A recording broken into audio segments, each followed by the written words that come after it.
રહે છે તો મિરલ ઝાયડસ લાઈફ સાયન્સીસ કે જેમને ક્યાંક ને ક્યાંક એક ઝટકો થોડો અહીંયાથી મળ્યો હોય એવો એક સમાચાર છે તો શું ઓવરઓલ વિગત આપણે છે એક વખત એ જાણી લઈએ. જી જરૂરથી યોમિક. અત્યારે જોવા જઈએ તો ઝાયડસ લાઈફમાં એક નેગેટિવ ન્યૂઝ આવેલી છે જેના કારણે લાંબા ગાળે પણ સ્ટોકને થોડું અસર થતું જોવા મળી શકે છે. એમાં ન્યૂઝ એ છે કે દિલ્હી હાઈકોર્ટ દ્વારા જે છે એક કેન્સરની ડ્રગ જે છે એના માટે તમે નજર કરશો પ્રતિબંધ લગાવવામાં આવેલો છે. એના કારણે શું થશે, ઉત્પાદન અને વેચાણ જે છે એમાં અત્યારે રોક લગાવવામાં આવેલી છે. એ પણ એક નેગેટિવ અત્યારે ઇમ્પેક્ટ જોવા મળી રહી છે કે કેન્સરની ડ્રગ જે છે એને અત્યારે બંધ કરવામાં આવેલી છે. એની આયાત જે છે અને નિકાસ જે છે એમાં પણ અત્યારે તમે નજર કરશો તો રોક લગાવવામાં આવેલી છે ગવર્મેન્ટ દ્વારા, હાઈકોર્ટ દ્વારા. અને એમાં એ જણાવ્યું છે કે જે પેટર્ન જે છે એ પેટર્ન સુરક્ષિત દેખવા મળી રહી છે. એટલે એની પ્રોસેસ જે છે દવા બનાવવાની એ અત્યારે સુરક્ષિત દેખવા મળી રહી છે, પણ એની અંદર કંઈક પ્રોબ્લેમ છે જેના કારણે અત્યારે રોક લગાવવામાં આવેલો છે દિલ્હી હાઈકોર્ટ દ્વારા. પણ એ પણ જણાવ્યું છે દિલ્હી હાઈકોર્ટે કે જે પેટર્ન જે છે એ જ્યાં સુધી પૂર્ણ નહીં થાય ત્યાં સુધી એ દવાનું વેચાણ નહીં કરવામાં આવે. એટલે ઓવરઓલ જોવા જઈએ તો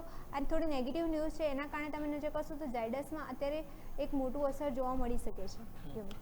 ઓકે, તો આ એક સમાચાર આપણને જોડે છે ઝાયડસને લઈને કે જેના કારણે આજે આપણે જોઈએ તો સ્ટોકમાં એક મોમેન્ટમ છે. તો વિગત બદલ આપનો ખૂબ ખૂબ આભાર.